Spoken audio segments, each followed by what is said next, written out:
Assalamualaikum warahmatullahi wabarakatuh. Perkenalkan, nama saya Herjunor Rizky Anugrah dengan NIM 245153001111047. Di sini setelah saya menonton video yang Bapak kirim tadi, saya mendapatkan bahwa banyak sudut pandang baru tentang perjalanan panjang perubahan konstitusi kita, mulai dari amandemen pertama tahun 99 hingga yang keempat pada tahun 2000. Video tersebut juga menyinggung wacana amandemen kelima UUD 1945 yang kini mulai ramai dibicarakan kembali. Dari penjelasan video itu, saya pribadi tidak setuju jika UUD 1945 kembali di amandemen saat ini. Alasannya bukan karena saya menolak perubahan, tetapi karena saya melihat resiko dan motif di balik wacana ini jauh lebih besar daripada manfaatnya. Yang pertama, saya lihat dari sejarah. Dari video tersebut dijelaskan bahwa dulu sebelum masa reformasi, UUD 1945 digunakan untuk melegitimasi kekuasaan yang nyaris tanpa batas.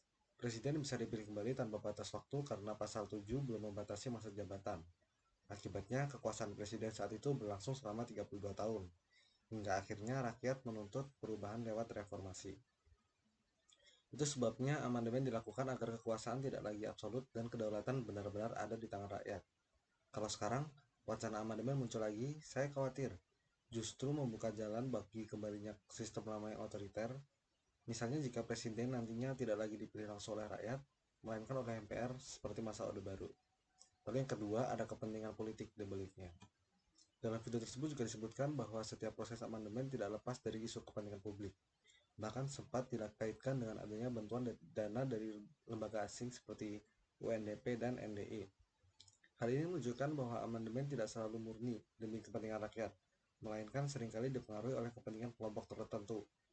Jadi ketika hari ini muncul lagi wacana amandemen dengan alasan memperkuat MPR atau menghidupkan GBHM, saya merasa perlu mempertanyakan apakah benar ini demi kepentingan rakyat ataukah hanya strategi politik untuk memperluas kekuasaan dan mengamankan posisi elit.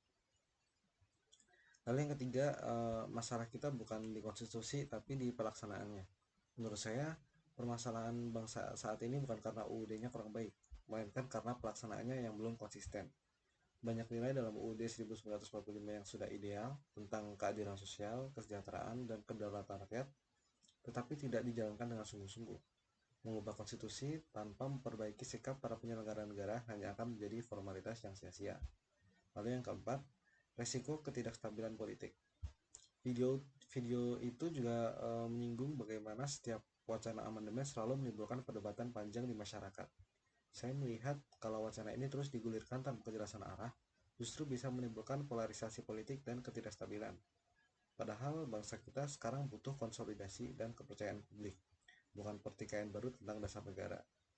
Jadi kesimpulannya saya ambil di sini, saya menyimpulkan bahwa amandemen UUD 1945 saat ini belum mendesak untuk dilakukan. Konstitusi kita sudah cukup baik, dan yang perlu dibenahi adalah integritas, pelaksanaan hukum, dan moralitas politik para pemimpin. Saya khawatir jika amandemen dilakukan tanpa penguasaan rakyat yang kuat, maka sejarah kelam kekuasaan absolut bisa terulang kembali. Oleh karena itu, saya pribadi menolak wacana amandemen UUD 1945 saat ini. Karena saya percaya menjaga hasil reformasi jauh lebih penting daripada mengubah konstitusi demi kepentingan tertentu. Sekian dari saya. Terima kasih. Wassalamualaikum warahmatullahi wabarakatuh.